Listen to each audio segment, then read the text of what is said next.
റസ്ബി, നമ്മൾ പറഞ്ഞു തോറ്റുപോകും. 100% നമ്മൾ പറഞ്ഞു തോറ്റുപോകും.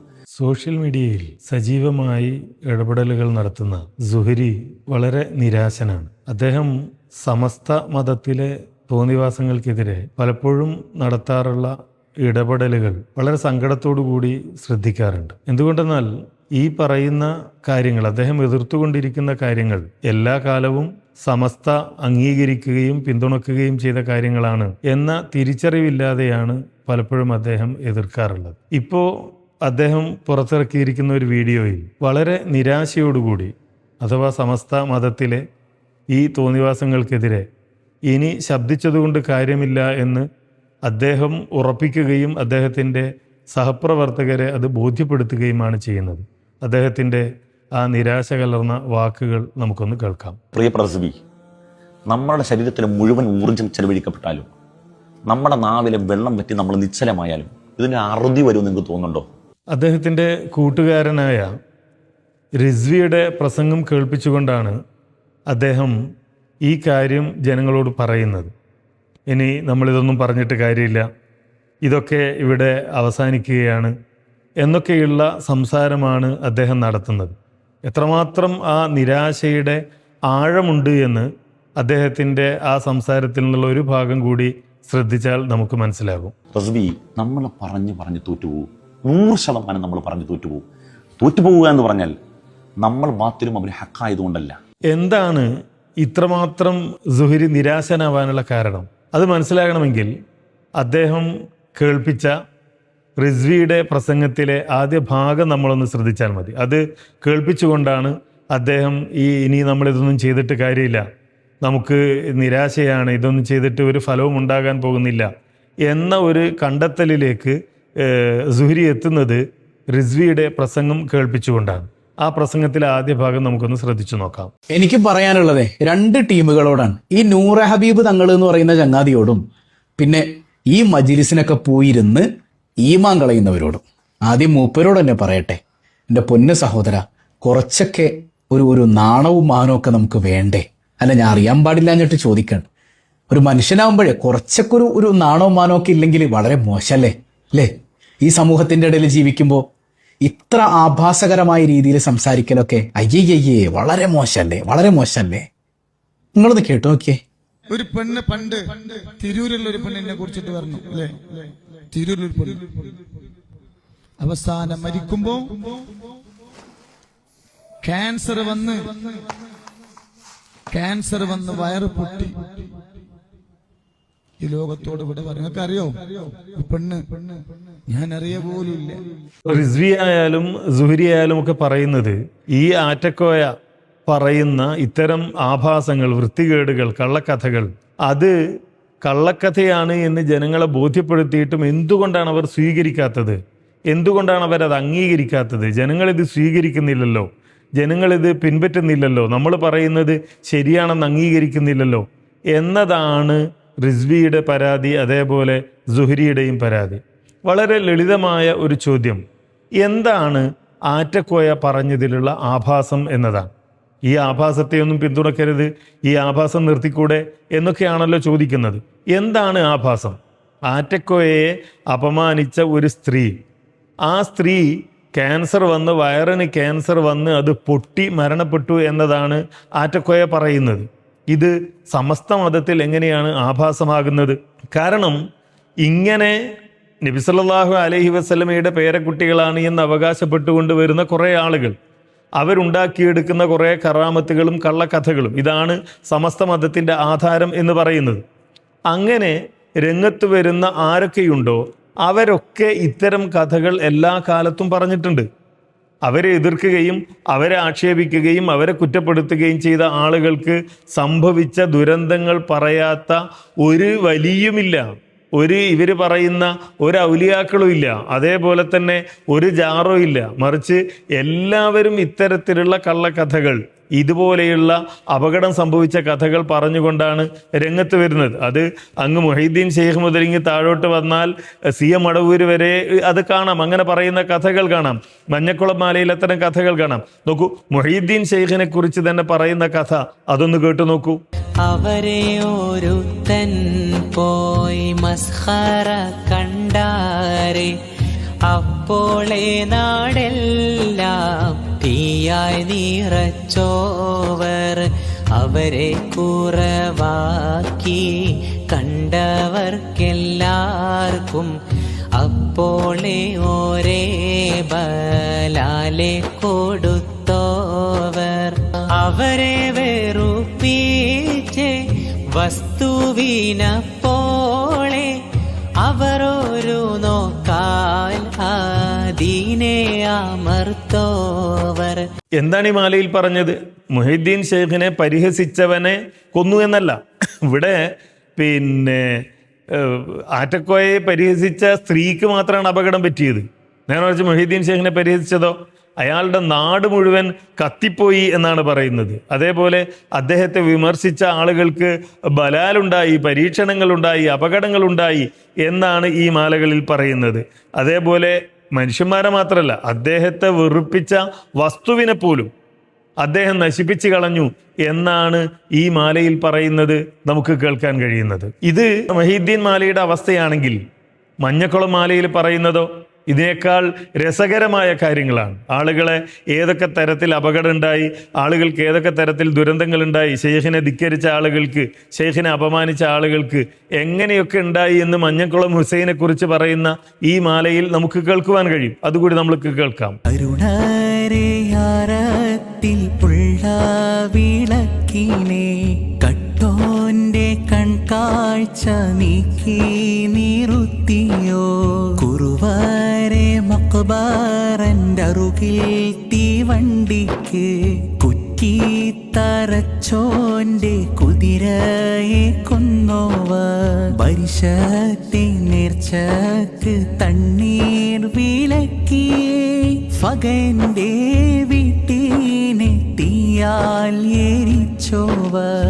തരുണരിൽ നേശം കവിന്റെ മൗലവിന്റെ ദേവിയാൾ പെറ്റൂടൻ മൗത്തായി തീഫിൽ തായും. തായാരും കുട്ടിയും വേണം ഹയാത്തെന്ന് ചൊല്ലവേ രണ്ടേയും ജീവനാണ് തോവർ. അപ്പോൾ ഇത്തരം സംഭവങ്ങൾ മാലകളിലൂടെ പറയുകയും ആളുകളെ കേൾപ്പിക്കുകയും ചെയ്യുന്നു. ഇത് വിശ്വസിക്കാൻ ആരാണ് ഈ സമുദായത്തെ പഠിപ്പിച്ചത്? ആറ്റക്കോയക്ക് എതിരെ പറഞ്ഞ ഒരു സ്ത്രീക്ക് അപകടമുണ്ടായി എന്ന് പറഞ്ഞാൽ അത് വിശ്വസിക്കുവാനും പേടിക്കുവാനുമുള്ള ഒരു അടിത്തറ ഇവിടെ കെട്ടിപ്പടുത്തത് സമസ്ത മതത്തിന്റെ പണ്ഡിതന്മാരാണ് എന്ന കാര്യത്തിൽ ഒരു സംശയമില്ല. കാരണം ഇത് വിശ്വസിക്കാൻ പറഞ്ഞത് അവരാണ്. ഇത് വിശ്വസിക്കണമെന്ന് മഞ്ഞക്കുളം മാലയിൽ പറഞ്ഞത്, അതേപോലെ മുഹീദ്ദീൻ മാലയിൽ പറഞ്ഞത്, ഇത് വിശ്വസിക്കേണ്ടതുണ്ട് എന്ന് ഈ സമൂഹത്തോട് പറയുകയും പഠിപ്പിക്കുകയും ചെയ്ത് സമസ്ത മതത്തിന്റെ ആളുകളാണ്. അതിനെ അംഗീകരിക്കുന്ന കാലത്തോളം, ഈ മാലകളെ അംഗീകരിക്കുന്ന കാലത്തോളം, ഈ മാലകൾ വിശ്വസിക്കണമെന്ന് ജനങ്ങളോട് പറയുന്ന കാലത്തോളം ആറ്റക്കോയെക്കുറിച്ച് പറയുന്ന കാര്യങ്ങളും വിശ്വസിക്കേണ്ടതുണ്ട് എന്നേ ജനങ്ങൾ മനസ്സിലാക്കുകയുള്ളൂ. എന്തുകൊണ്ട് മഞ്ഞക്കുളം മാലയിൽ പറയുന്ന കാര്യങ്ങൾ ആറ്റക്കോയക്ക് ബാധകമായിക്കൂടാ? മഞ്ഞക്കുളം ഹുസൈനെ അപമാനിച്ച ആളുകളെ കൊല്ലാൻ മഞ്ഞക്കുളം ഹുസൈന് കഴിയുമെങ്കിൽ, മഞ്ഞക്കുളം ഹുസൈൻ്റെ മക്ബറയുടെ അരികിൽ കുറ്റിയടിച്ച ആളുടെ കുതിരയെ കൊല്ലാൻ മഞ്ഞക്കുളം ഹുസൈന് കഴിയുമെങ്കിൽ, അതൊക്കെ ഭക്തിയാദരപൂർവ്വം അള്ളാഹുവിൻ്റെ കൂലി കിട്ടും എന്ന വിചാരത്തോടു കൂടി ഇന്ന് പാടാമെങ്കിൽ എന്തുകൊണ്ട് ആറ്റക്കോയക്ക് ഇത് ചെയ്തുകൂടാ എന്നേ ആളുകൾ ചിന്തിക്കുകയുള്ളൂ. പിന്നീട് സുഹരി പങ്കുവെക്കുന്ന ഒരു കാര്യം, മുസ്ലിയാക്കന്മാരാരും ഇതിനെ എതിർക്കുന്നില്ല. നമ്മൾ കുറച്ച് ആളുകൾ ഇത് പറയുന്നുണ്ട്, നേരെ മറിച്ച് അറിയപ്പെടുന്ന പണ്ഡിതന്മാരൊന്നും ഇതിനെ എതിർക്കുന്നില്ല എന്ന ഒരു സങ്കടമാണ് സുഹരി പങ്കുവെക്കുന്നത്. ആ സങ്കടം കൂടി നമുക്ക് ശ്രദ്ധിച്ചു നോക്കാം. എനിക്കും റസ്വിക്കൊക്കെ എത്ര പ്രായമുണ്ട് നോക്കൂ. ഞാൻ 34 വയസ്സുകാരനാണ്, 92 ജനിച്ച ആളാണ്. റസ്വി എൻ്റെ അനുജനാണെന്ന് ഞാൻ വിചാരിക്കുന്നത്, അല്ലെങ്കിൽ എൻ്റെ സമപ്രായക്കാരൻ. റസ്വി നമ്മളൊക്കെ ഓതാൻ പോകുന്നതിൽ എത്രയോ വർഷം മുമ്പ് ദർസ് തുടങ്ങിയ 100 കണക്കിന് ശിഷ്യസമ്പത്തുള്ള 25 വർഷം ദർസ് നടത്തി പരിചയസമ്പന്നനായ ഒരു മുദരിസ് അദ്ദേഹത്തിൻ്റെ സദസ്സിലെ നിത്യസന്ദർശകനാണ്. അദ്ദേഹം പച്ച കുഫിരിയത്ത് മൈക്കിലൂടെ, അത് നിങ്ങൾക്കൊക്കെ അറിയാം, ഞാൻ ഈ സദസ്സിൽ ഒരു ബഹുസ്വര സമൂഹത്തിൽ അത്തരം വിഷയങ്ങൾ നമ്മൾ പറഞ്ഞ് ഒരു പുതിയ വിവാദത്തിന് വഴി തുറക്കേണ്ടെന്ന് വിചാരിച്ചിട്ടാണ്. ഇസ്ലാമിക അടിസ്ഥാന വിശ്വാസത്തിനെതിരായ പച്ച കുഫിരിയത്ത് മൈക്കിലൂടെ പറഞ്ഞിട്ട് ഹാരിസ് മദനിയല്ലാത്ത, അങ്ങനെ തുടങ്ങിയിട്ട് കുറച്ചാളുകളല്ലാത്ത വേറെ ആരാണ്, കുമ്മോടി ഉസ്താദ് അടക്കമുള്ളവരല്ലാത്ത ആരാണ് അതിനെതിരെ പറയാൻ സന്നദ്ധമായിട്ടുള്ളത്? ആ 25 വർഷം ദർസ് നടത്തിയ മുദരിസ് സഹസിലിരിക്കുമ്പോൾ ഇത് പറയുന്നത് ഒന്ന് തോളിൽ തട്ടിയിട്ട്, തങ്ങളെ അതൊക്കെ തങ്ങളെ അങ്ങനെ പറയരുത്. ഇവിടെ ഈ സഹസിലിരിക്കുന്ന ജനങ്ങളൊക്കെ അവർ മിനിങ്ങളാണല്ലോ, അവരുടെ മനസ്സിൽ ഇതൊക്കെ ഒരു കുഴപ്പമില്ല എന്നൊരു തോന്നൽ വരും. അത് വലിയ വിഷയമാണ് എന്ന് പറഞ്ഞു കൊടുക്കാൻ ആ മനുഷ്യനെ കൊണ്ട് സാധിച്ചില്ല എങ്കിൽ, ഞാൻ മനസ്സിലാക്കുന്നത് റസ്വി 2000 രൂപ ആഴ്ചയിൽ 2000 രൂപയും കോഴി ബിരിയാണിക്ക് മുമ്പിൽ വളയാത്ത നട്ടല്ലുകൾ വളരെ തുലവും കുറവാണ്. എന്തുകൊണ്ടാണ് സുഹരി പറഞ്ഞതുപോലെ പണ്ഡിതന്മാർ എതിർക്കാത്തത്? സുഹരിക്ക് ഈ കാര്യത്തെക്കുറിച്ച് കൃത്യമായൊരു ധാരണയില്ലാത്തത് കൊണ്ടാണ്. ഈ വിശ്വാസം ഇവിടെ പറയുകയും പഠിപ്പിക്കുകയും ചെയ്തവരാണ് തലമുതിർന്ന പണ്ഡിതന്മാർ. ആറ്റക്കോയ ചെയ്തുകൊണ്ടിരിക്കുന്ന ഈ കാര്യത്തെ ആരെങ്കിലും എതിർത്താൽ, ആറ്റക്കോയ പറഞ്ഞുകൊണ്ടിരിക്കുന്ന ഈ കാര്യത്തെ എതിർത്താൽ, ഇങ്ങനെ ആറ്റക്കോയ വിമർശിച്ച ഒരു സ്ത്രീക്ക് അപകടമുണ്ടായി എന്ന് പറയുന്നതിനെ എതിർത്താൽ, അപ്പോ ആ ഇത് കേൾക്കുന്ന ആളുകൾ മഞ്ഞക്കുളം മാല പാടും. മഞ്ഞക്കുളം മാല പാടിയിട്ട് ചോദിക്കും. മഞ്ഞക്കുളം മാലയിൽ കൊല്ലുക മാത്രമല്ല ജീവിപ്പിക്കുകയും ചെയ്തല്ലോ. ആ മഞ്ഞക്കുളം മാലയിലെ വരി ഒന്നുകൂടി കേട്ടു നോക്കൂ നമ്മൾ. അരുണാരത്തിൽ പുള്ള വിളക്കിനെ കട്ടോന്റെ കൺകാഴ്ച നീക്കി നിറുത്തിയോ, കുറുവരെ മക്ബറന്റെ അറുകിൽ തീവണ്ടിക്ക് തറച്ചോന്റെ കുതിരയെ കൊന്നോവർ, പരിശത്തെ നേർച്ചക്ക് തണ്ണീർ വിലക്കി ഫഗന്റെ വീട്ടിനെ തീയാൽ എരിച്ചോവർ, തരുണരിൽ നേശം കവിന്റെ മൗലവിന്റെ ദേവിയാൾ പെറ്റൂടൻ മൗത്തായി തിഫിൽ തായും, തായാരും കുട്ടിയും വേണം ഹയാത്തെന്ന് ചൊല്ലവേ രണ്ടേയും ജീവനാണ് തോവ. അപ്പോൾ ഇവിടെ ഒരാളെ കൊല്ലുക മാത്രമല്ല, ഒരു സ്ത്രീയെയും ആ കുഞ്ഞിനെയും കൊല്ലുക മാത്രമല്ല, നേരെ മറിച്ച് അദ്ദേഹത്തിൻ്റെ അരികിലേക്ക് പിന്നീട് വന്നപ്പോൾ അതിനെ ജീവിപ്പിക്കുകയും ചെയ്തു എന്ന കഥയാണ് മഞ്ഞക്കുളം മാലയിൽ പറയുന്നത്. ഈ മഞ്ഞക്കുളം മാല വിശ്വസിക്കണം എന്ന് പറയുന്ന ഏത് മുസ്ലിയാർക്കാണ് ആറ്റക്കോയെ എതിർക്കാൻ കഴിയുക? പണ്ഡിതന്മാർ രംഗത്ത് വരാത്തത് വെറുതെയല്ല. കാരണം ഇവിടെ സമസ്ത മതം പഠിപ്പിച്ചു വെച്ച വിശ്വാസം, ആ വിശ്വാസത്തിന്റെ അടിസ്ഥാനത്തിൽ ഇത്തരം ഒരു കാര്യങ്ങളെയും, അത് സി എം അടവൂരിനെ പടച്ചോനാക്കുന്നതായാലും, സി എം അടവൂരിനെ ഹയ്യും കയ്യൂമുമാക്കുന്നതായാലും, സി എം അടവൂരിനെ ലോകം നിയന്ത്രിക്കുന്ന ആളാക്കുന്നതായാലും, ഇനി ഈ ആറ്റക്കോയയുടെ വിഷയമായാലും, ഇതിനെയൊന്നും തന്നെ എതിർക്കാൻ സമസ്ത മതം പഠിപ്പിച്ച തലമുതിർന്ന പണ്ഡിതന്മാർക്ക് കഴിയില്ല. അതുകൊണ്ടാണ് അവരാരും ഇത് രംഗത്ത് വരാത്തത്. കാരണം എതിർത്താൽ ഈ മാലകളിലെ ചോദ്യം വരും, മുഹീദ്ദീൻ ഷേഖിനെ കുറിച്ച് പറയുന്നതിലെ ചോദ്യം വരും, ഡിഫായ് ഷേഖിനെ കുറിച്ച് പറഞ്ഞ കഥകളിലെ ചോദ്യം വരും, അതേപോലെ മറ്റു മാലകളിലുള്ള കഥകളെ കുറിച്ച് ചോദ്യം വരും. അതുകൊണ്ടാണ് ഈ പണ്ഡിതന്മാരാരും തന്നെ ഇതിനെ എതിർക്കാൻ ധൈര്യമില്ലാതെ പിന്നോട്ട് മാറുന്നത് എന്ന് സുഹരിയും റിസ്വിയും ഒക്കെ മനസ്സിലാക്കിയാൽ വളരെ നല്ലത്. ഇനി നിരാശനാവാൻ സുഹരി പറയുന്ന മറ്റൊരു കാരണമുണ്ട്. ആ കാരണം എന്താണ്? ഈ ആറ്റക്കോയയുടെ അനുജൻ ഒരു വീടുണ്ടാക്കിയപ്പോൾ അവിടെ ഒരു കൊടിമരം സ്ഥാപിച്ചു എന്നതാണ്. സുഹരി ആ കഥ, ആ ദൃശ്യങ്ങൾ കാണിച്ചുകൊണ്ട് വിശദീകരിക്കുന്നുവെന്ന് കേൾക്കാം നമുക്ക്. നിങ്ങൾ നോക്കൂ, ഈ പറയപ്പെട്ട കക്ഷിയുടെ അനുജൻ പുതിയ വീട് പണിതപ്പോൾ ആദ്യം അവർ സ്ഥാപിച്ചത് ഒരു പുതിയ കൊടിമരമാണ്. അത് കണ്ടു നോക്കൂ. അപ്പോൾ നമ്മുടെ നൂർ മജ്‌ലിസിലെ പ്രധാനപ്പെട്ട കൊടിമരമാണ് ഈ കാണുന്നത് കേട്ടോ. അതായത് ഇവിടെ വന്നാൽ നമുക്ക് കൊടിമരം കാണാനും ഇവിടെ സന്ദർശിക്കാനൊക്കെ നമുക്ക് സൗകര്യമുണ്ട്. അപ്പോൾ അടുത്ത മജ്‌ലിസ് മുതൽ ഇവിടെ ഒരുപാട് മാറ്റങ്ങൾ വരാം.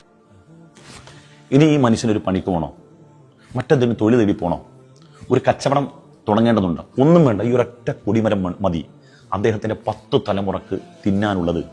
ഈ നാട്ടിലെ നിഷ്കളങ്കരായ, പ്രത്യേകിച്ച് വടക്കേ മലബാറിലുള്ള പാവപ്പെട്ട പെണ്ണുങ്ങൾ അതിൻ്റെ ചൂട്ടിക്കൊണ്ടിട്ട് കൊടുക്കും. വടക്കേ മലബാറിലെ പ്രവാസ ലോകത്ത് മരുഭൂമിയിൽ കിടന്ന് കഷ്ടപ്പെടുന്നവൻ അധ്വാനിക്കുന്ന വിയർപ്പിൻ്റെ ഭാഗം വീട്ടിലേക്ക് പെണ്ണുമ്പള കഴിച്ചു കൊടുക്കുമ്പം ആ പൈസ അങ്ങനെ തന്നെ ഈ കൊടിമരത്തിൻ്റെ ചൂട്ടിച്ചെല്ലും. എന്താണ് സുഹരി? ഒരാൾ, ഈ പറയുന്ന സാധാരണക്കാരനല്ല, സമസ്തക്കാർ പഠിപ്പിച്ച എന്താണ്? ഇതൊക്കെ നബി സല്ലല്ലാഹു അലൈഹി വസല്ലമയുടെ പേരക്കുട്ടികളാണ് എന്നാണ്. നബി സല്ലല്ലാഹു അലൈഹി വസല്ലമയുടെ പേരക്കുട്ടിയായ ഒരാൾ അയാളുടെ വീട്ടിൻ്റെ മുമ്പിൽ ഒരു കൊടിമരം ഉണ്ടാക്കുകയും അവിടത്തേക്ക് സ്വതക്ക ചെയ്യാൻ നേർച്ചയർപ്പിക്കാനുള്ള ഒരു സൗകര്യം ഉണ്ടാക്കുകയും ചെയ്താൽ അതിനെന്താണ് കുഴപ്പം? സമസ്തയുടെ മതത്തിൽ അതിനെന്താണ് കുഴപ്പം? സമസ്തയുടെ വിശ്വാസമാണ് ശരി എന്ന് അംഗീകരിക്കുന്ന ഒരാൾക്ക് അതിനെ എതിർക്കാൻ കഴിയില്ല. ആ കൊടിമരത്തെ എങ്ങനെയാണ് എതിർക്കാൻ കഴിയുക? ആ കൊടിമരത്തെ എങ്ങനെയാണ് പരിഹസിക്കാൻ കഴിയുക? ഇവിടെ സുഹരി പറയുന്നുണ്ട്, ഇവിടെ ഇതിനെയൊന്നും ആരും എതിർക്കുന്നില്ല, നമ്മൾ കുറച്ച് ആളുകളെ എതിർക്കുന്നുള്ളൂ, നമ്മൾ കുറച്ച് ആളുകളെ ഇതിനെക്കുറിച്ച് പറയുന്നുള്ളൂ, ആളുകൾക്കൊക്കെ പണമാണ് വേണ്ടത്, നട്ടിലില്ലാത്തവരാണ് എന്നൊക്കെ പറഞ്ഞതിന് ശേഷം ഇതിനെ എതിർക്കാൻ ധൈര്യമുണ്ട്, ധൈര്യമുള്ള ഒരാളുണ്ട് എന്ന് പറഞ്ഞിട്ട് സുഹരി ഒരാളെ പരിചയപ്പെടുത്തുന്നുണ്ട്. ആരെക്കുറിച്ചാണ് പറയുന്നതെന്ന് കേട്ടു നോക്കൂ. അങ്ങനെ ഒരു നട്ടലുണ്ടെങ്കിൽ ആ നട്ടലിന്റെ പേരാണ് ബഹുമാനപ്പെട്ട മൗലാന പേരുടെ ഉസ്താദ്. ഇന്ന് എരണം കെട്ടവനെന്നും അങ്ങേയറ്റം മ്ലേച്ഛവും മോശവുമായ ഭാഷയിൽ അദ്ദേഹത്തെ സംബോധന ചെയ്യാനുള്ള കാരണവും ഇത്തരം ചൂഷകന്മാരായ ആളുകൾക്ക് ഇന്നും ബഹുമാനപ്പെട്ട പേരുടെ ഉസ്താദ് എതിരായതുകൊണ്ടാണ്.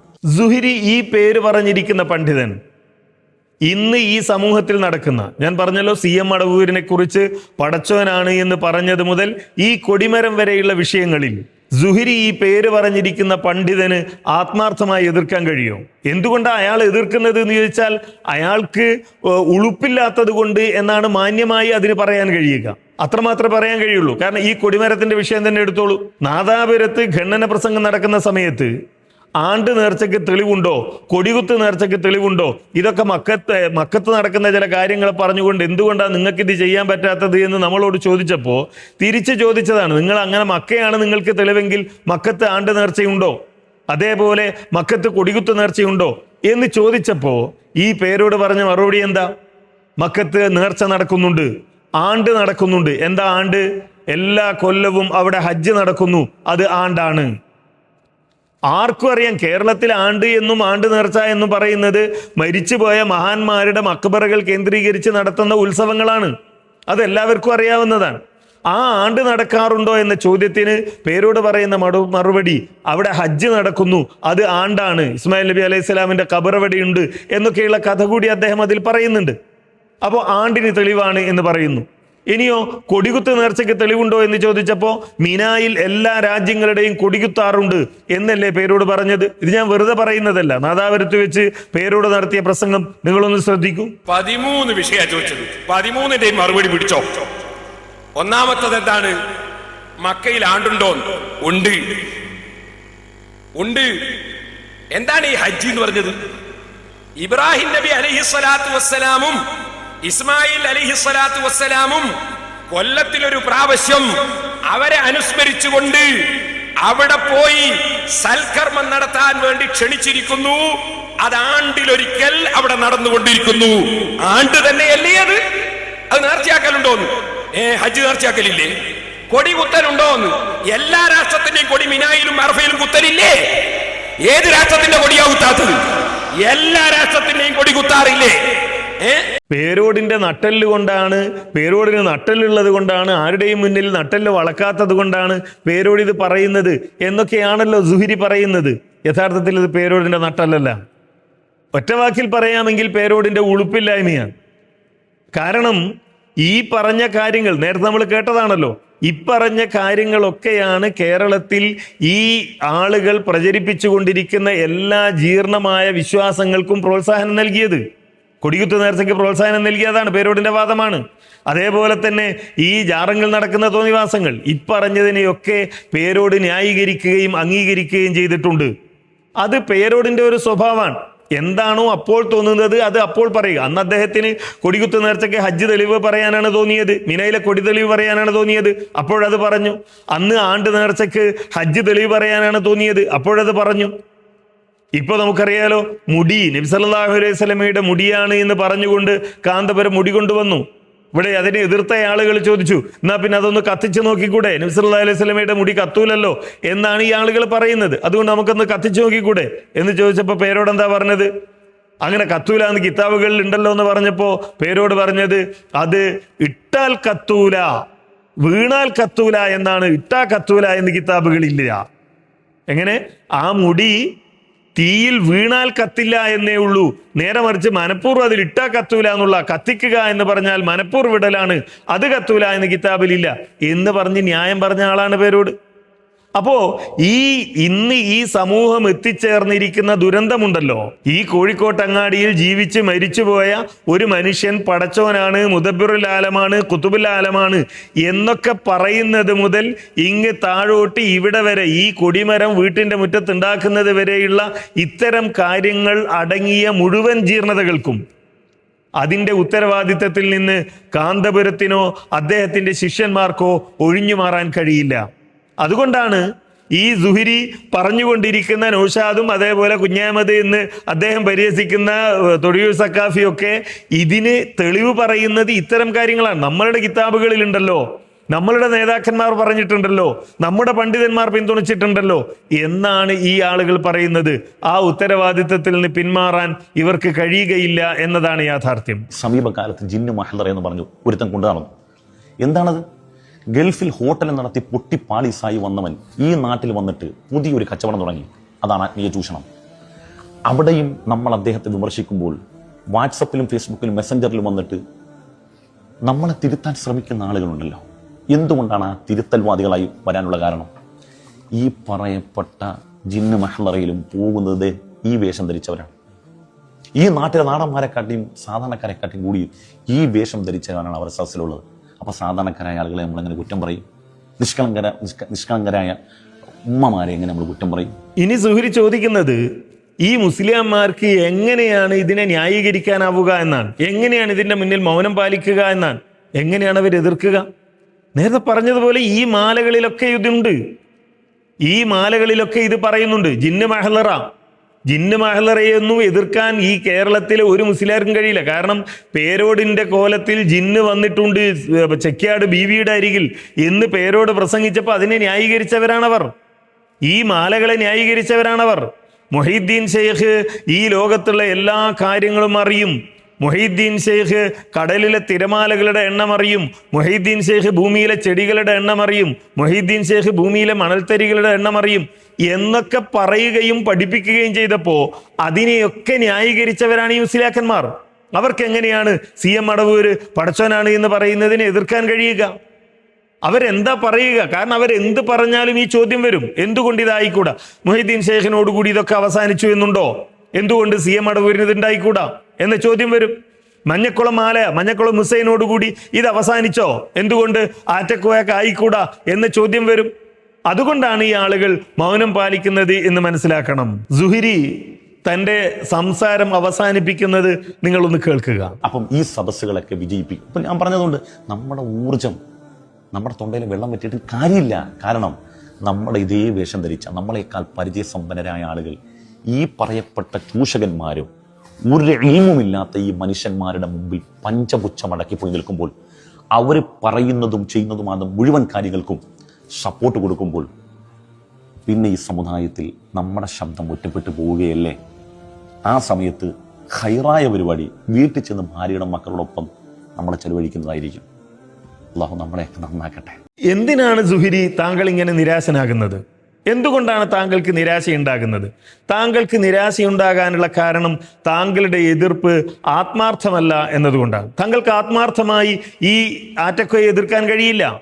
താങ്കൾക്ക് ആത്മാർത്ഥമായി നൗഷാദ് ഹസനെ എതിർക്കാൻ കഴിയില്ല. താങ്കൾക്ക് ആത്മാർത്ഥമായി തൊഴിൽ സഖാഫിയെ എതിർക്കാൻ കഴിയില്ല. എന്തുകൊണ്ട്? താങ്കളുടെ കാൽ രണ്ട് തോണിയിലുമാണ്. സമസ്ത മതത്തിന്റെ തോണിയിലും ഇസ്ലാം മതത്തിന്റെ തോണിയിലുമാണ്. നൗഷാദിന്റെയും അതേപോലെ മറ്റു ഗുരുവട്ടൂരിന്റെ ആളുകളുടെയും തോണി ബാത്തിലിൻ്റെതിലാണ്. അവർ സമസ്ത മതത്തിന്റെ ബാത്തിലിന്റെ തോണിയിൽ ഉറച്ചു നിൽക്കുന്നു. അവരതുകൊണ്ട് തന്നെ അതിനെ ന്യായീകരിക്കുന്നു. താങ്കൾ ഒരു കാല് ഈ ബാത്തിലിന്റെ തോണിയിലും ഒരു കാല് ഹക്കിന്റെ തോണിയിലും ഇട്ടിരിക്കുന്നു. അതുകൊണ്ടാണ് താങ്കൾക്ക് നിരാശ വരുന്നത്. താങ്കൾ ഒന്നുകിൽ ബാത്തിലിന്റെ തോണിയിലേക്ക് മാറുക, അല്ലെങ്കിൽ ഹക്കിന്റെ തോണിയിലേക്ക് നിൽക്കുക. അപ്പൊ താങ്കൾക്ക് നിരാശ ഉണ്ടാവില്ല. ഞാൻ താങ്കളോട് പറയുന്നു, ഹക്ക് കുറെ മനസ്സിലാക്കിയ സ്ഥിതിക്ക് ഈ CM അടവൂരിനെ പറ്റി പറയുന്ന കാര്യങ്ങൾ, ആറ്റക്കോയെ പറ്റി പറയുന്ന കാര്യങ്ങൾ അതൊക്കെ തെറ്റാണ് എന്ന് താങ്കൾ ഉറച്ചു വിശ്വസിക്കുന്നുവെങ്കിൽ, അതൊക്കെ തെറ്റാണ്, അതൊന്നും പറയാൻ പാടില്ലാത്തതാണ്, അതൊക്കെ ആഭാസമാണ് എന്ന് താങ്കൾ ഉറച്ചു വിശ്വസിക്കുന്നുവെങ്കിൽ, ആത്മാർത്ഥമായാണ് ഈ കുരുവട്ടൂരികളെയും അതേപോലെ മടവൂർ ത്വരീഖത്തിന്റെ ആളുകളെയും താങ്കൾ എതിർക്കുന്നത് എങ്കിൽ, ഈ മാലകളും അതേപോലെ മൊഹീദ്ദീൻ ഷെയ്ഖിന്റെ പേരിൽ പറഞ്ഞ ഇത്തരം കാര്യങ്ങളും ആഭാസങ്ങളും ഒക്കെ തള്ളിപ്പറയുക. എന്നിട്ട് സത്യത്തിന്റെ കൂടെ നിൽക്കുക, വിശുദ്ധ ഖുർആനിന്റെ കൂടെ, നബി സല്ലല്ലാഹു അലൈഹി വസല്ലമയുടെ സുന്നത്തിന്റെ കൂടെ. അതെങ്ങനെയാണോ പൂർവികർ മനസ്സിലാക്കിയത് അതുപോലെ നിൽക്കുക. ചില ജാറങ്ങളെ അംഗീകരിക്കുകയും ചില ജാറങ്ങളെ തള്ളിപ്പറയുകയും ചെയ്യുക എന്നതല്ല. ചില കറാമത്തുകളെ സ്വീകരിക്കുകയും ചില കറാമത്തുകളെ തള്ളിപ്പറയുകയും ചെയ്യുക എന്നതല്ല. മറിച്ച് സംഘടനാ താല്പര്യങ്ങളില്ലാതെ, വ്യക്തി താല്പര്യങ്ങളില്ലാതെ വിശുദ്ധ ഖുർആനിന്റെയും തിരുസുന്നത്തിന്റെയും ഒപ്പം ചേർന്ന് നിന്നാൽ താങ്കൾക്ക് നിരാശയുണ്ടാവുകയില്ല. കാരണം അത് ഹക്കിന്റെ കൂടെ ചേർന്ന് നിൽക്കുന്ന ആളുകളുടെ മാത്രം പ്രത്യേകതയാണ്. ഇബ്രാഹിം നബി അലൈഹി സ്വലാമിന് നിരാശയുണ്ടായില്ലല്ലോ. സ്വന്തം പിതാവ് വീട്ടിൽ നിന്ന് ഇറക്കി വിട്ടപ്പോ, നാട്ടിലുള്ള മുഴുവൻ ആളുകളും എതിർത്തപ്പോ, ഭരണാധികാരി തീയിലേക്ക് വലിച്ചെറിയാൻ തീരുമാനിച്ചപ്പോ ഇബ്രാഹിം നബി അലൈഹിസ്സലാമിന് നിരാശയുണ്ടായില്ല. നോഹ് നബി അലൈഹിസ്സലാം 950 വർഷത്തോളം പ്രബോധനം ചെയ്തു, നിരാശയുണ്ടായില്ല. ഇത് പ്രവാചകന്മാരുടെ പ്രത്യേകതയാണ്, ഹക്കിന്റെ മാർഗത്തിന്റെ പ്രത്യേകതയാണ്. ഇനി ഇങ്ങ് കേരളത്തിലേക്ക് വന്നു നോക്കൂ. മുജാഹിദ് പ്രസ്ഥാനത്തിന്റെ നേതാക്കന്മാർ, പണ്ഡിതന്മാർ ഒറ്റപ്പെട്ടവരായിരുന്നു. അവർ ഒറ്റപ്പെടുത്തപ്പെട്ടു, അവർ ബഹിഷ്കരിക്കപ്പെട്ടു. അവർ പള്ളിപ്പറമ്പിലേക്ക് കൊണ്ടുപോയ മയ്യത്ത് തിരിച്ച് വീട്ടുമുറ്റത്തേക്ക് കൊണ്ടുവന്നിട്ട അനുഭവമുണ്ട് കേരളത്തിലെ മുജാഹിദുകൾക്ക്. നിരാശരായില്ല ഞങ്ങളുടെ നേതാക്കന്മാർ, നിരാശരായില്ല ഞങ്ങളുടെ പൂർവികന്മാർ. എന്നെങ്കിലും ഈ സത്യം അംഗീകരിക്കുന്ന കുറെ ആളുകൾ ഉണ്ടാകും എന്ന ബോധത്തോടുകൂടി അവർ പ്രബോധന പ്രവർത്തനം നടത്തി. അതിന്റെ മാറ്റമാണ് കേരളത്തിൽ കണ്ടത്. അതിന്റെ സ്വാധീനമാണ് നിങ്ങളെ കൊണ്ട് പോലും ഇത് പറയിപ്പിക്കുന്നത് എന്ന് ഞങ്ങൾ ഉറച്ചു വിശ്വസിക്കുന്നു. പേരോടിനെ കൊണ്ട് അതാണല്ലോ പറയിപ്പിച്ച്. വഹാബികൾ ചോദിച്ചാൽ എന്ത് പറയും, നമ്മൾ ഉത്തരം മുട്ടിപ്പോകില്ലേ എന്ന് പേരോടിനെ കൊണ്ട് പറയിപ്പിച്ചത് ഇസ്ലാഹി പ്രസ്ഥാനത്തിന്റെ നിരാശയില്ലാത്ത ഈ പ്രബോധനമാണ്. അതുകൊണ്ട് സുഹരിയോട് വളരെ വിനയത്തോടുകൂടി പറയുന്നു, നിങ്ങൾ വീട്ടിൽ ഭാര്യയുടെ അരികിലേക്ക് പോയി, മക്കളുടെ അരികിലേക്ക് പോയി ഇനി ഒന്നിനെ കുറിച്ചും മിണ്ടാതെ ജീവിക്കുക എന്ന തീരുമാനം പിൻവലിക്കുക. എന്നിട്ട് നിങ്ങൾ ഹക്കിന്റെ കൂടെ നിൽക്കുക, ഹക്കിനോട് മാത്രം ചേർന്ന് നിൽക്കുക. എങ്കിൽ വളരെ സജീവമായി പ്രതീക്ഷയോടുകൂടി അള്ളാഹുവിന്റെ മാർഗത്തിൽ മുന്നേറാൻ സാധിക്കും. അള്ളാഹു അനുഗ്രഹിക്കുമാറാകട്ടെ. വൽഹംദുലില്ലാഹി റബ്ബിൽ ആലമീൻ.